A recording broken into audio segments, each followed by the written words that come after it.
pinakakinikilig? Sino? O nakita nyo, chismosa rin kayo. Casey Concepcion, totoo. Gustong-gusto ko yung mga sinabi niya nung siya ay in-interview. Sabi niya ganito, guys, alam niyo, ako lang ang anak nila. Tama yon. May anak si Gabby sa iba, may anak si Sharon sa iba, pero si Gabby at si Sharon, ang anak iisa. Casey lang talaga. Ito yung sabi niya, ako lang ang anak nila. So I don't think na nararamdaman ng iba yung nararamdaman ko. Para sa lahat, it's just a show. Pero para sa akin, totoong buhay ko ito. Don't get me wrong. Di ko gusto na magkabalikan pa sila. Pangarap ko lang na makita silang masayang nag-uusap, nagtatawanan, magkasundo, magkaibigan. Sabi pa niya, guys, pagdasal natin na ito na ang simula ng mas maayos nilang pakikitungo sa isa't isa.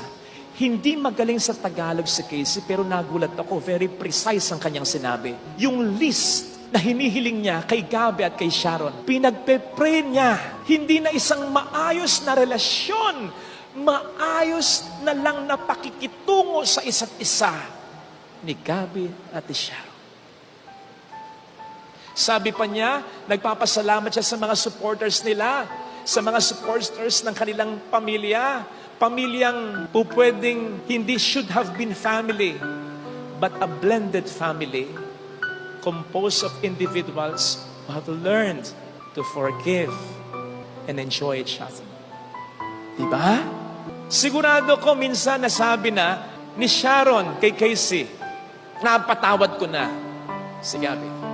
Sigurado ko minsan na-insinuate na ni Gabby kay Casey, kinalimutan ko na yung mga masasakit o pangit na sinabi ng nanay mo. Sigurado ko namang nandun na yung forgiveness sa isa't isa. Pero hindi yon ang hinihiling ni Casey. More than that, yung maramdaman niya kapag magkasama ang kanyang ama at ina, wala na talagang animosity, wala na talagang tampok sa isa't isa. Reconciliation ang gusto ni Casey Concepcion. You see, mahalaga ang forgiveness. But there is something better than forgiveness. Reconciliation. Pero wag mong isiping isa-set aside natin ang forgiveness. No! True reconciliation involves forgiveness. But reconciliation goes beyond forgiveness. Tingnan po ninyo ang Panginoon. Forgiveness lang naman ang kailangan natin, di ba? Eh di sana'y sinabi niya sa langit, I forgive you. Tapos, bakit pa siya nagkatawang tao? Gusto niya talagang ma-reconcile sa Kanya tayo. Sisipin po ninyo sa ating ebanghelyo, sabi ng Panginoon, kapag kinausap mo na, nagsama na ka na ng mga tao, sinabi mo na sa simbahan, ayaw pa rin makinig sa'yo, ituring mo na siyang hentil o publikano. Pwede mong isipin, aalisin na natin yung tsansa ng tao? But wait, isipin mo kung papaano tinuring ni Kristo ang mga hentil at publikano. Iginalang, minahal pa rin niya ang mga ito. So ang sinasabi ng Panginoon dito sa atin mga kapatid, listen, sa pagsasalba ng isang tao mula sa kasalanan nito, lalong-lalo na kung yung taong ito ay hindi iba sa'yo, sa pagsasalba ng pupwede bang maisalba, matira, sa pag-asama nyo ng tao, hindi naman talaga iba sa'yo. No stone should be left unturned.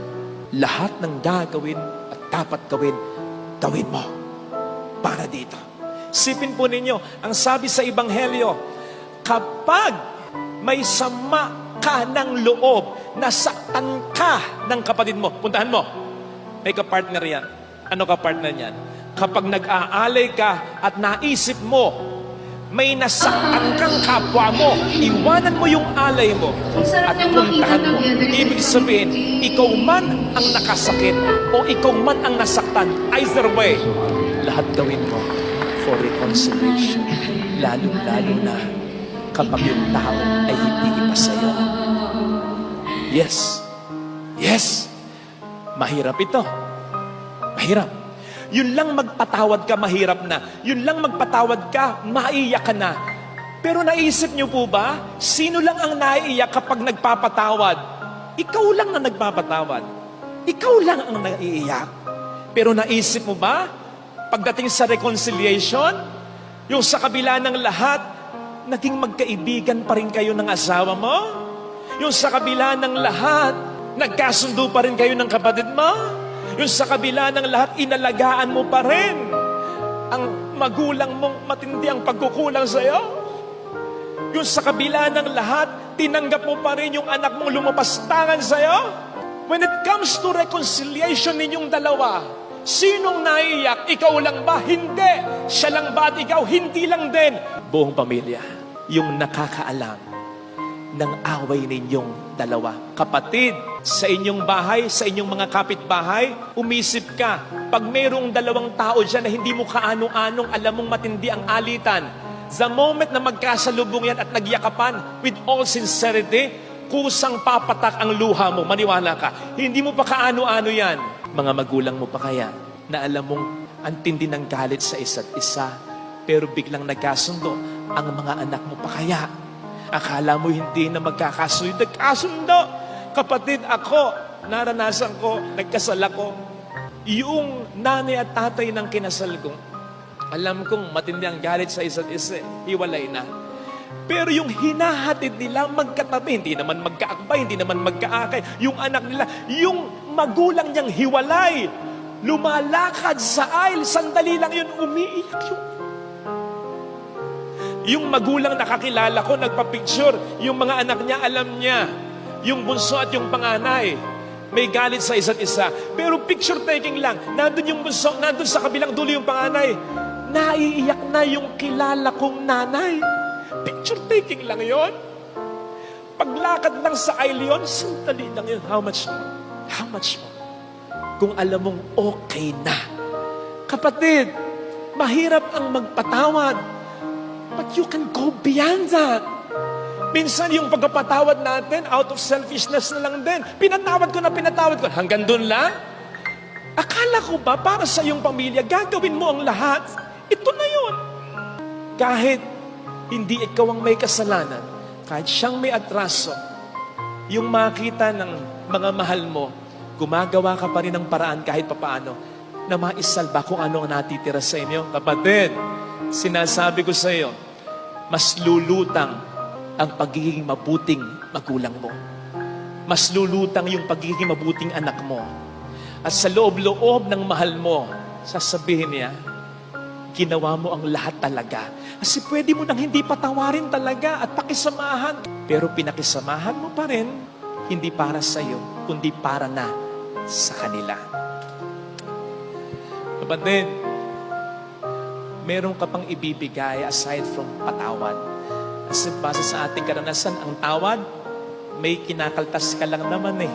Baka po pwedeng yung buo na, wala namang mawawala sa'yo. Pride mo lang. Pero mas lalong titingkad ang pagiging mabuting magulang at anak mo. Handaan. At mas lalong titingkad ang pagiging anak mo ng Diyos. Sapagkat sa gayon, when it comes to reconciliation, ang pinakamasaya ay ang Panginoon. In as much as, hindi lang dahil meron siyang isang anak na nagpatawad, kundi nakita niya, nagkasundo ang marami niyang mga anak. Forgiveness may not be enough.